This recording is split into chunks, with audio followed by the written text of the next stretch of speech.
Sorry for spamming those of you who watch me with my personal struggles, woes, whatever. It's been coming pretty hard recently, but in some way, I feel like I need to reach out like this to speak to other humans, even if it's through the interwebs without immediate, reactions, like when I used to spam on fora. And it does help me. I expect less and less of you to continue watching as I go. Today was an interesting day. I got some things done, and some nice stuff happened in various ways. But I also went for a long walk. One of the things I've been doing a lot of recently, and I got another big one coming, because today I found out that not only are my wife's ashes ready for me to go grab, but the death certificates are that I asked prepared. I can't go tomorrow. Let's be careful here. Try to make my wife happy, at least in death, with me not saying. I think I can't go tomorrow. We'll see. I might be able to move off, but the last couple days have been really, really pretty here. Today hit 60 degrees. Of course, I still have her fucking heater that I can't turn off running down in her room. I think it was running much of the summer too. I remember she was having trouble turning it off. I'm hoping eventually it'll get warm enough that the thermostat will work enough, but like there's something really fucked up in it. I tried taking the cover off and looking, but there's no, sort of kill switch there that I could find out. I'll give it another shot. Last night, similar thing. I tried fixing, I have this pair of glasses, my old black plastic ones, that were my first transition lenses. Progressive lenses, sorry. I've had transition lenses for a long time. Which just means that, I'm old. But I don't have bifocals because it blurs instead. And they work fine for me, but I had one of the earpieces broke, and I had like a temporary fix in, but it wasn't working very well, so I got these glasses soon after. But then, I'm like, well, those are pretty good glasses, and so I couldn't get a new earpiece, Temple piece I think it's called, but instead I ordered a brand new frame, and I made the decision to remove that Temple piece from the new frame and try to add it to my old one, because I thought that would be easier than popping the lenses out and getting them in. I'm not so sure now, because I've managed to pop the lenses out and get them in, but I haven't managed to get the Temple piece onto the old frame, and I can't get it on the new frame either. And it's been like over a year, probably. Yeah, it's been over a year, because this has been going since before COVID. So that was pretty depressing in general, and for whatever reason I decided to give that a shot last night and waste another 40 minutes trying to jerk around with it. And they're expensive frames, I was like, I just need a fucking earpiece that'll fit, but they're weird. So okay, so on to today. What happened today? Again, beautiful day, and I know I want to go for a walk, but after work, and I had to do some stuff late, not late work, but to the end of my work day. So it would have been at the earliest 4:30. It takes 2.5 hours to get to the mortuary. I could take a bus if they're still running, but I'd have to Google stuff and figure out how much it is and everything. And with such a pretty day and so many pretty days, in the very near future, I think, I'm like, screw it, I want to walk. I'm walking a lot more recently. It's very fatiguing because physically, not only am I not used to going for a couple hour walks, I used to do that a lot in Phoenix when I first moved there, before I got my gaming thing back on, before I moved to a new place, when I lived in a tiny little apartment. My Vietnam videos from there, as are a few weird ones like me meowing and the weird shit like that you might see, me singing poorly. That was a little one-bedroom studio thing that was really kind of weird. I had sort of like my closet doors between the two. And it was an okay place, but the swimming pool was closed most of the time. And I really wanted to live where I ended up living. I moved into a couple of different condos. The first one I intended to buy, and then the prices collapsed. While I was not able to buy because my first ex-wife wouldn't sign off saying, yeah, you can take out a loan and buy the place. So I had to get a divorce to arrange that, and by the time I got my divorce, the prices had plummeted. The guy who was selling the place didn't offer a low enough value, and I got sick. Soon after moving in, actually, and then and things just went poorly for me in many ways. And somewhere in the course of that, I met my next ex-wife, and I think I already knew her online, but we actually got together a couple of times. I started getting into the gaming and everything. And I don't know where the hell I'm going with this. But anyway, I was in this little apartment before that, and I went on a lot of walks when I first got to Phoenix. Now, that was in February, and as the days got hotter and I found my dancing and I learned the city, I stopped taking as many walks. But I would take 2 or 3 hours in a direction and then head back. So I was pretty healthy at that point in terms of walking. When I first got back here, I took up walking a lot too. But the comfort thing, and not having a direct goal, not having a need to do something. The things that I can do at home, to waste my time, playing board games, playing computer games, just watching videos, jerking off to porn, whatever the hell it is I do. A lot of that was eating up, my time and whatever. But now, so now I'm walking again. It's been,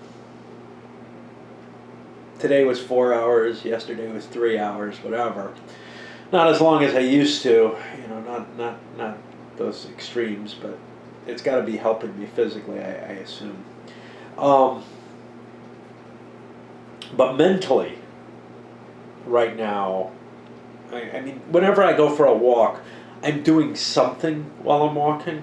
I no longer listen to music. That's been gone since the 80s in terms of walking with music. There's nothing to explore terribly much. So I'm usually running these monologues in my head and thinking stuff. Sometimes much less than it used to be. I would run, I would have almost these fantasies running through my head, where the wind or something, maybe some rain, whatever, would be hitting me, and I'd just be picturing myself a la Snoopy in this plane, usually not as a human, usually in my preferred beast form. But, just really kind of living a very, very charged moments. And then I would also sometimes be walking and running music through my head that I like. And quite often I would be working on problems from work or whatever, just thinking about my past. Well, none of that is tremendously emotionally fatiguing in the same way. But now, of course, my thoughts are turned towards not, everything, little moments. It's funny. I remember where she was when she first came back from the doctor. I don't know, from the oral surgery. She was able. She was kind of alive in certain ways. So when she is alive, which won't be much anymore, I assume, there was almost anything I said would make her laugh. Now I say you don't catch this from me in video, but I say a lot of things that are off color. I make a lot of little jokes. I've told you about the characters I take on. We have had a lot of inside jokes, words for things. I'd make all these quips and everything. And they often would make her laugh. Now, she had just gotten back, for a week or so and was bleeding still from her gums and everything. And she didn't want to smile. She didn't want to laugh. But I could almost not talk because of this. But, she was energized enough that it seemed a very high point in a way, in a lot of ways. And it wasn't long afterwards, soon after she healed, I remember her laughing and being like, well, it's okay that you make me laugh now. And I don't know. Time is so difficult for me. I told the cops that when they came. I can't understand time. I never really do. I can, if I work real hard to pinpoint when things happen and whatever, I can. But sometime afterwards, she withdrew, became more disassociated. Now, this is not some kind of, oh my God, what a fucking symbol, you should have seen that type of thing. Because that was a normal way of dealing. When she fell into depression, she became more disassociated. When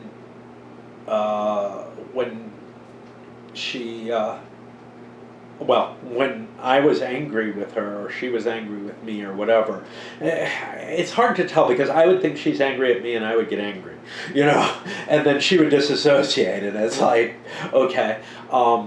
There would often be these, and sometimes they would last for a while, and we would both just kind of blur away for a while, and then everything would end up okay again, It was just part of the compromise, in a sense. So it wasn't like, and I was more and more used to these, and less, God damn it, you've got to pay attention to me, and more, and it was clear that there was no anger or anything. It was just, I figured the malaise, the depression, whatever, the bad weather. And then, I start running. What could possibly have set that off? And I can't think of anything between us that did, really. I start thinking about things like, wow, maybe she got something back from the oral surgery. Maybe she found out she had cancer. Maybe something else happened. I don't know. I could see these things triggering. But here's the point. She bought the shed a year and 3 months before she decided, to actually use it.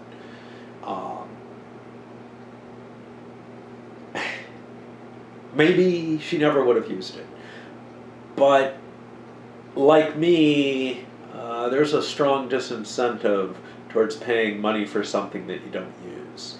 And that's, that was one of my feelings, was maybe one of the drugs was reaching, and it would not be the deadly one that basically has no expiration date. Maybe one of the drugs was reaching an expiration date, and her decision was, wow, I have to use this now or plunk down another, and I have no idea how much money it was. I could go look on her computer again. I just don't know.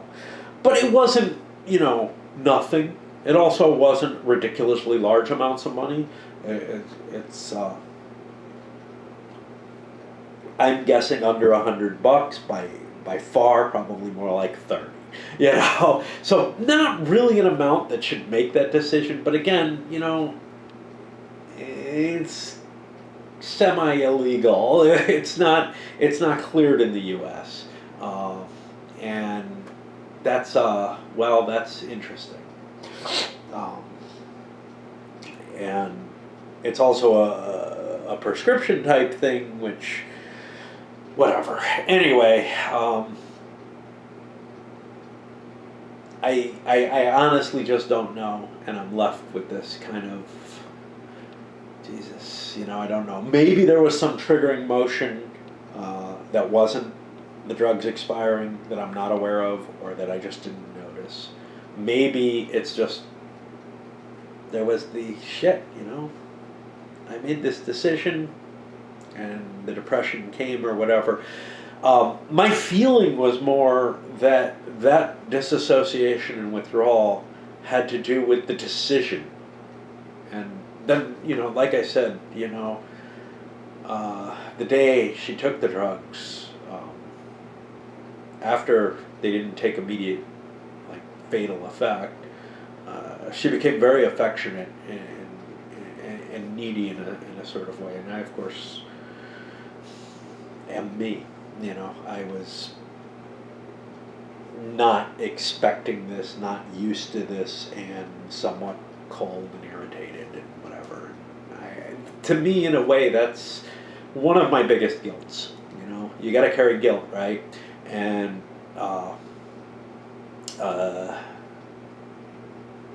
I think it's a quite reasonable guilt to take on. And there's another one, which is that way that I am, the kind of emotional support that I gave.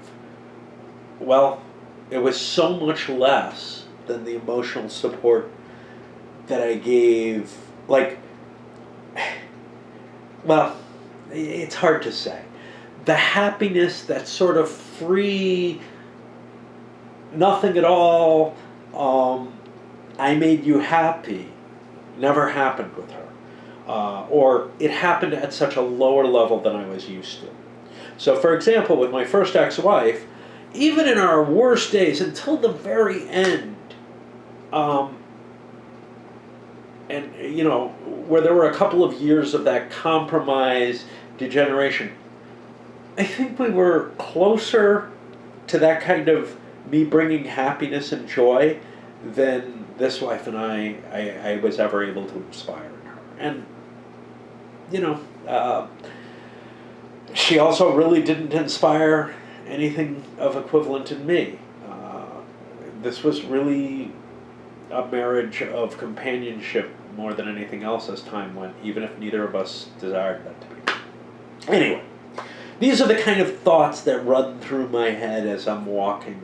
And I went many places and stalked, the one person who showed any interest locally in being available. But of course, I can't make an imposition. That's just how I am. And they've probably given up on watching these, which is for the best, because I want to be able to share this without leading any of that imposition of guilt on anyone. But I did some good things today, other than just the walk and the replaying all my miseries and poking them and watching them. And I mean, I was actually able, speaking of the poking, I was able to think of some of the better moments we had. Like on the drive up here, there was this beautiful town that I stayed in just across the border of Oregon, um, on the big highway going up 5 or whatever, with this tiny little bridge over a river, a state park there. And it was just the most lovely little town. Um, and it was really kind of the first sign of, this is kind of where we're going. And she knew this. She had been with me to Washington. So she knew what the Pacific Northwest was. But then again, you know, I saw places that we had walked together, and places we hadn't. And in both cases, you know the story there. But anyway, the first thing that I did that was kind of good was on the way out to this long walk, and what drove me to make a walk at all, and I didn't know whether I'd just turn around and head back. I was pretty sure I would go somewhat further. I didn't know I was going to go for this long a walk. I didn't plan on that at all. I didn't plan on stalking either. But it was so beautiful out, it really was. I went to mail a letter to the last address I have for her father, so that I could inform him that she's dead. So that's, you know, something I felt like I need to do. I hadn't been able to find an email or a phone number or anything like that.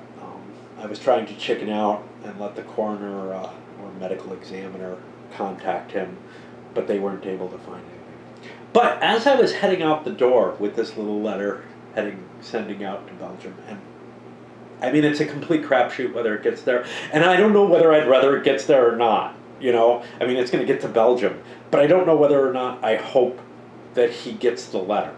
I gave him my email. I feel like I deserve, or he deserves, for me to answer questions if he has any or whatever. But, you know, part of me is just like, yeah, I don't want to deal with that, you know, and that's the avoidance level there. But as I opened the door, there was a package there from Amazon. Kind of like, what the hell? What did I order from Amazon Fulfillment? I knew I had a couple of things, but, you know, with my mind the way it is, I don't know. Well, it turns out, Polis. And I don't do this normally with gifts that people send me, but in this particular case, you know, it's because of my struggles, because of my hurt. Just as the kind words you guys give me, and, you know, kind words are easy, but even that is hard for me.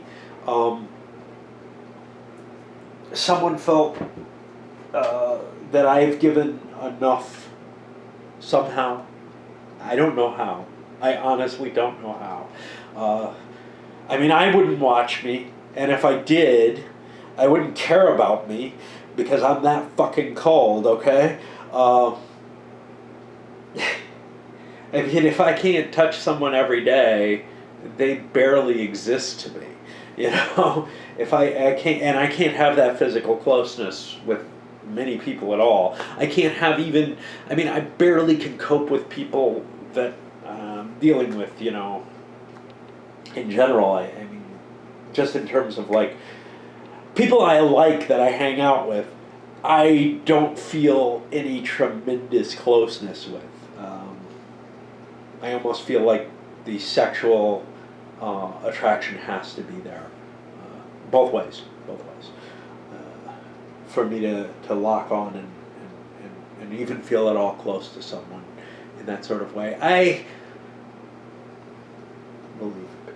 But anyway, so this was kind of, you know, very happy thought for me. Now, please, don't go out and buy me games. I have enough games. But one thing that was very pleasing about this, I looked over the note, and I kind of spied on the person who's over on BGG. Took a little bit of thought to figure them out, because they didn't put it very clearly. This is apparently one of their favorite games. You know, I mean, one of their top 5, say. And they wrote, I wish I had it here, but this is one you may have overlooked, and I hope you give it a chance because, whatever.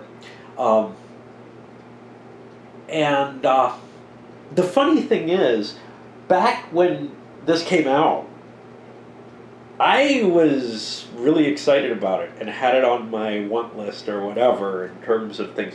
It's not there anymore because at some point or another I decided to cull a lot of Euros. I was like, I really liked Brass and I liked Imperial, but I gotta tell you, even when I'm grabbing, highly rated stuff, I'm just not so sure. I'm not in alignment with most people, So it's like, I just kind of culled that whole list. So I have high hopes for this because it did have me very excited when I first looked at it, and it was in that period. So I'm hoping it gives me that kind of pleasure, and I do hope to get to it maybe fairly soon. Who knows? I don't know when I'm going to be in the mental state to deal with something along that lines. But that was very pleasing. And again, the outpouring of kind words that came, big in your thoughts, being everything, that means a hell of a lot to me. I have no way to touch people. This is what I have. It's sad, whatever. It really has become a huge part of how I reach out and how I interact with people, because I just no longer have the kind of friends that I had back when I was in Buffalo in college, and then more later after college, where I would meet people through people, and just great shit was well, not great, but shit was happening that was interesting, and I was doing stuff that got me connected with people who at least I had some shared interests with, like theater and stuff, and I really should get back into it, pandemic going and whatnot. The problem there, of course, is most of the people that I was meeting through anything other than gaming, there's just not enough, there's just not enough. It was kind of people I met through my own weird sort of connections in gaming that I ended up really forming any kind of bonds with, and that includes, the romantic relationships I had. It was all, maybe they weren't gamers themselves, but somehow they came into my circle through gamers, in the sense that, there's a certain, and again, I'm not, the vast majority of gamers I do not feel comfortable around. So it's not like, oh, it's just gamers. No, it's like there's this tiny slice. Anything you take, there's this small slice. And these bridges are people who are able to connect weirdos like me with other weirdos like me and enjoy on both sides the person. And in my particular case, though, I think I need bridges who, are in my particular interest groups, whatever those are. And it's funny because although I did theater and I'm interested in history and have my interest in philosophy, at least enough to get a degree or so in it, and same with theater, really. Damn near there. Philosophy, I got at least one. The truth of the matter is, just because I'm interested in something doesn't mean that I click with the other people who are interested in it. And the gaming tends to more fit with that. So I mean, I was in the computer science department here when I was going for my master's. And there were a lot of people, and I thought they were interesting, and they knew great stuff, and I thought I could actually have deep conversations with them, but without something that was a mutual interest, it was tough. And even though we both studied, whatever group it was, we both studied computer science and had the mathematics and the computer effort and all that. That really wasn't enough for me to lock in with someone because I'm not that into it, And same thing with history, same thing with the philosophy. Those are all things that I'm willing to talk about, but they're not the driving. Yeah, let's do this. And what I found was a lot of people were into things that if I was into, I think. We could connect together well. So there was a guy who was really into like featherweight hiking, long distance hiking. He went up the Pacific Coast Trail and did a significant portion of it, basically from Mexico up to Oregon. Just actually, I think he made it to Washington, but. That would be great if that's what I was into. It, I would love to hang out with him and do some of these things with him. But the truth is, I'm kind of not. And maybe a group of people that so like when I came out to the Pacific Northwest, I came out on this trip from my second degree, and. It was just, I was kind of like a semi-chaperone, just along for the ride, really. But, another adult in the group of college kids. That thing's canceled now. It just,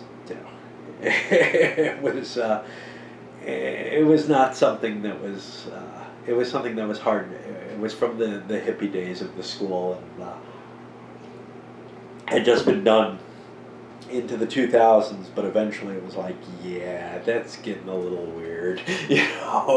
Just a bunch of kids out there camping and backpacking and trying to learn stuff, And I thought it was a fantastic experience, not just, for me, but for the students in terms of a way to do learning that's not in the fucking classroom. But, whatever. There would always be some drinking and stuff like that, and that would cause issues. And, they would kind of crack down on it, but it would happen anyway because it's college, man. And drinking wasn't a problem as long as you were of age. The problem was there would be some underage kids in there who would end up drinking a little bit, or somebody would drink too much. My one night in Eugene, that's the only time I did it, and nobody got in trouble over that. But I had one hell of a night. So yeah, I was able to not really bond with anybody through it, but it was kind of like work buddies or something like that, because I was forced into this situation with people who share, and it was a group.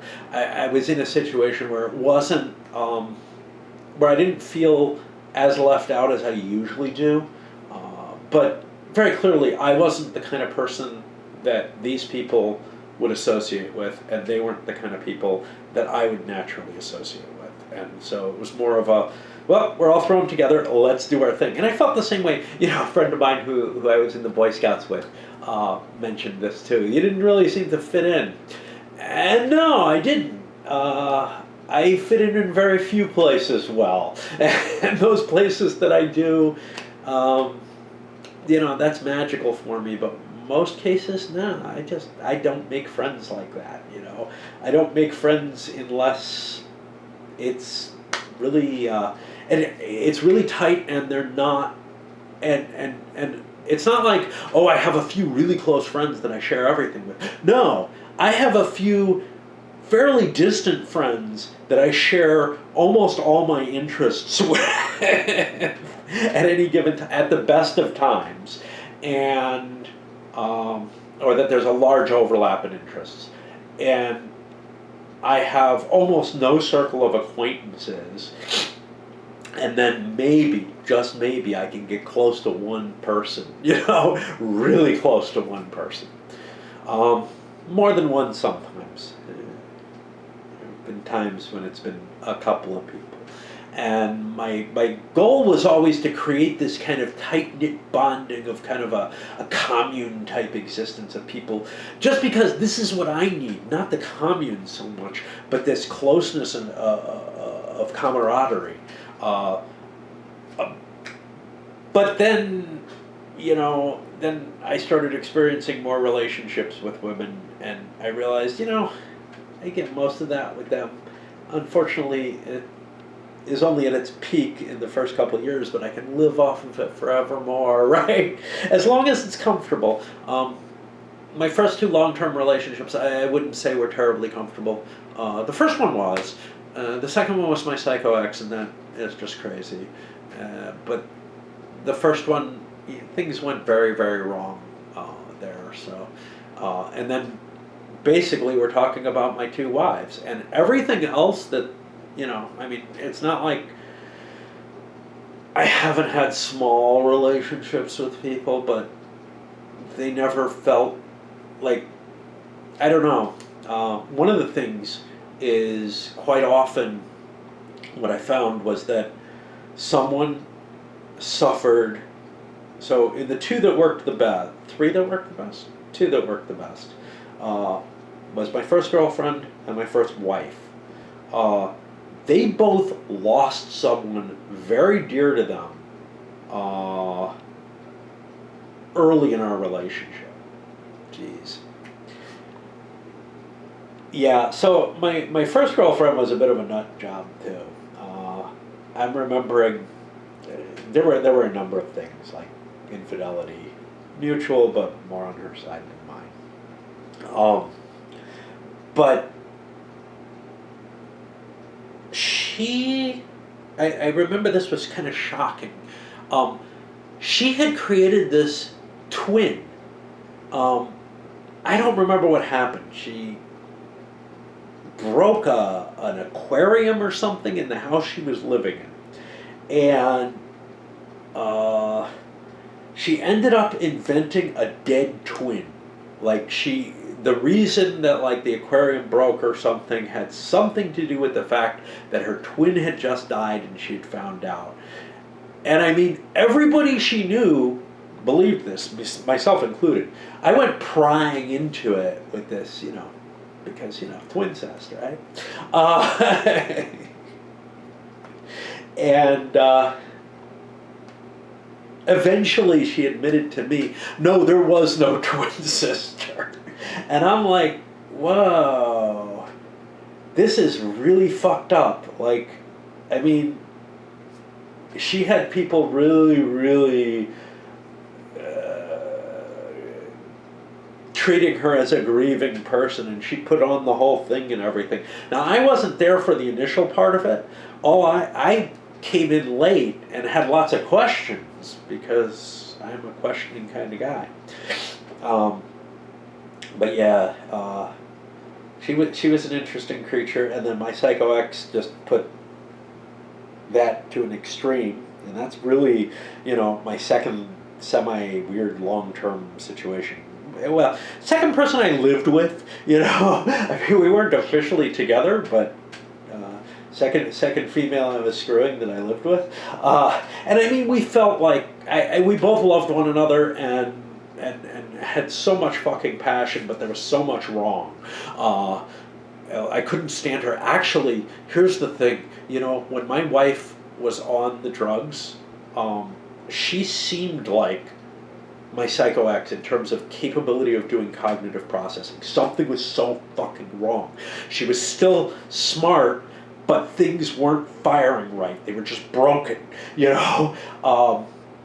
I don't know if my ex was still, my most recent ex-wife was still functioning, up there, but my psycho ex was still a bright girl, but it was like logic didn't work, She was the type who probably would have followed QAnon or whatever. Like, She believed weird. She latched onto anything and everything and weird shit, and she was badly flawed in her thinking. Um, and also a blood witch. So there's that too. Um, Shit, I'm trying to remember. I feel like there's something important that I let drop there for whatever reason. Jesus. um, yeah, and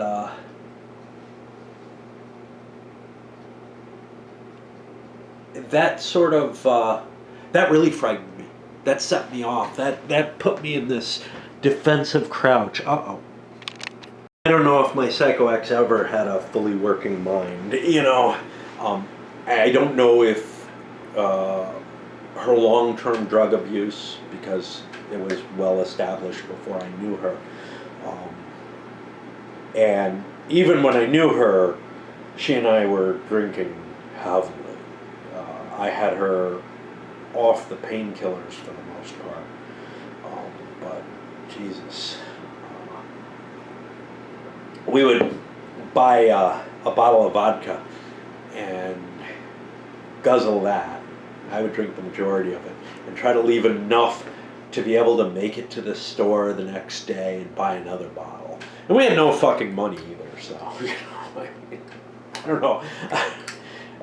But this was before before things really took a turn for the worse. After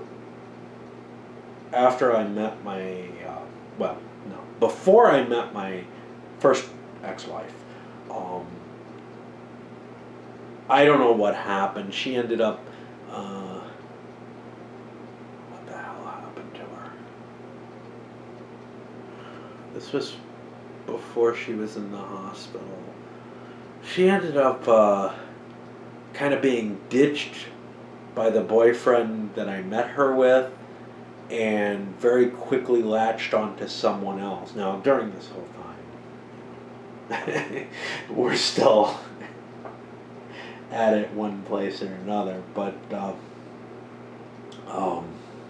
she latched onto another, and I was disturbed by that. Like, I don't know quite what happened. I don't remember all the story of it all, but there were things that that led me to be a little hurt and to withdraw a little bit more from her than I already was, because maybe I would have given her another shot if it wasn't in this twisted sort of trying to share her with someone else type of situation, which is what it was all along, except for one very, very bad night when we were supposed to try together. And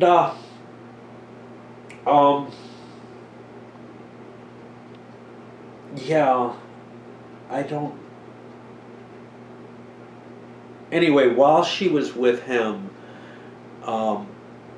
she basically became a prostitute and just ended up. That was much later on, but I mean, ended up on the drugs all the time and everything. Never really came back from it, and somehow, like, he had some other friend of his that was a prostitute, and the two of them got together and were doing tricks, and it was like he was not aware of any of this. He thought they were just like dancing or something. I don't know. It was like, what the fuck, dude? But yeah. And I mean, that's possible. It's just, there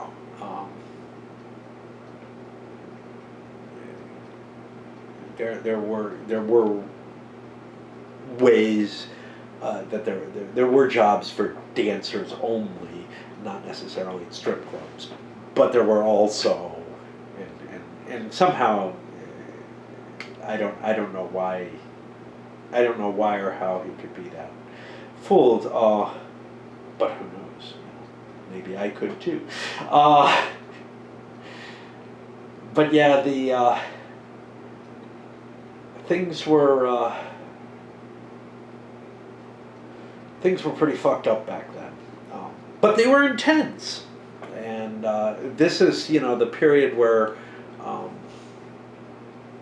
I start getting into the theater and actually try to make a living that way and fail. But it's kind of funny because when I think about my last ex-wife, I was thinking about how playing games with her was. Now, she sucked at the traditional war games, mainly because there were lessons. There are certain fundamental core lessons to be understood about them, and she didn't have those right away, and we didn't do a whole hell of a lot of them, but that, hey, do you place every other hex and stuff like that, that kind of stuff, which never was clear to me until I read about it. I would try to explain it, but it didn't lock on for her. She didn't understand the reason why. But on the other hand, Euros, she was very good at. Not always better than me. It was kind of like one of us or the other might click and just understand the how to do things better. So like in Dominion, I generally tended to come up with combinations that were better, but then she could beat me by modifying them, and some things just required more focus than I could put, and she was better at putting the focus into something. The thing that really shocked me the most was when we played Freedom in the Galaxy, and she basically came up with a late enough in the game that it didn't help, but a strategy that looked like it might fucking work for the rebels. And I think I tested it out on my video, but I'm not sure. Maybe my video was before we played, and I just never got around to it. But I know I was floored by it. I was like, Jesus, I never thought of doing that. And it was just kind of like a, well, obviously, type of moment. But it's like, and I've had a few of those with her. So I would have to say, out of all of the females I was with, she was probably the best capable of playing games, and sort of the least really attracted to them.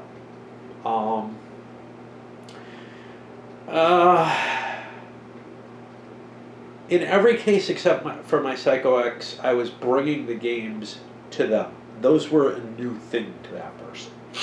Gaming was a new concept. Taking gaming seriously at all. But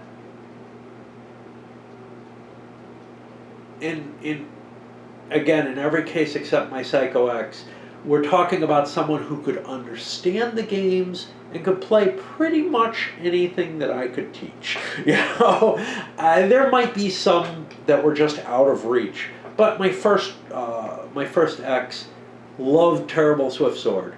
We set that up and played, the first day and a half or whatever you managed to actually get through, and then she actually had to go to Turkey. So I was like, well, I can't leave it set up. I'll clean it up. And she was like, I want to do this again. We never did, but that was one of the more intriguing. And she really liked a few games. She loved Magic. She loved our role-playing when we did Vampire especially. Gave some other things a try, but Vampire was really the one she really liked. She did Amber with us too. Although actually somebody else was running the Amber game that she joined in. She didn't want to be in my Amber game. My first girlfriend, I started out pulling her into role-playing games, but we ended up playing a lot of the board games too. Not so much the war games. I didn't try to get her hooked on them. I don't know if she would have been as hooked on them as my ex-wife. My Psycho ex was very, very excited about, especially any fantasy type games, but even the war games, she was like, oh, I can do this. But the brain just didn't work that way, you know? I mean, she was just like, she did not get the roles, she didn't cope with them. She had enough trouble with the role-playing games where somebody is essentially, you know, feeding her a situation. Now, I have to say, most of the role-playing she was involved in was more of a competitive type of role-playing, you know, in the sense that, like, it wasn't just knowing the system, but the better you knew the system and how to manipulate it, the better you were able to, you know, the more you were able to have fun with it. Whereas when I did like my vampire games and stuff, that was all really focused on the storytelling. I do have to say some of the other stuff was more focused on, you had to understand the mechanisms. But for example, Rollmaster. My Psycho Ex was, out of the people I introduced Rollmaster to, the only female friend that I had who didn't get it. You know, I wasn't, you know, it wasn't a matter of you had to learn everything. She just had trouble with it. Of course, some other gamers I knew who, you know, I had a friend who was fine at most of the Euro games and could learn most of the games that we played. He could not handle Rollmaster either, but that was for a different reason. That was expectations, and maybe it was the same thing. Because again, when you're bringing people who are not gamers to a system, it's easier. They don't have these preconceptions, and Rollmaster quite simply violated one of those preconceptions. As my friend put it, but I'm a druid, I should be able to do nature-like things. No, you're just able to do them more cheaply. You can buy those skills more cheaply. You don't know how to do them. That was not clear and didn't make sense to him, and he designed a druid who couldn't do anything, basically. But yeah, I mean, that was the kind of problem that we faced, is people who were used to being kind of fed the I'm this class so I can do stuff, as opposed to this paradigm shift. And not being able to make that paradigm shift, not being able to just see that that's there, that there's a different way that games could be done. I see that as sort of a thinking flaw, you know? Which is one of the reasons that I really like finding non-gamers and bringing them to gaming. Because I tend to introduce them to enough stuff in role-playing or board games or whatever, enough stuff that there aren't really any great preconceptions. It's all like, wow, this is new. With my last ex-wife, one of the things she always had, it almost felt like but what is my motivation? It really was. What am I trying to do in this game? What's it about? And, I tell her, well, you're trying to collect victory points. And it was just, that's one of those things that we found incredibly silly, and I'd be annoying her with that kind of thing. But, I could express what the victory points mean and why they were picked the way they were. But honestly, to understand what you need to do, you have to understand the victory point balances. All right, this has wandered all over the fucking place. I'm happier. It's a happier way of talking, to talk to the camera, than it is starting at the same point on a monologue alone. Yes, I have pleasant thoughts alone, but there's something so beautiful about being able to speak words rather than just echoing them in the caverns of my mind. As I said to my ex, I saw her dead body the last time. Bye.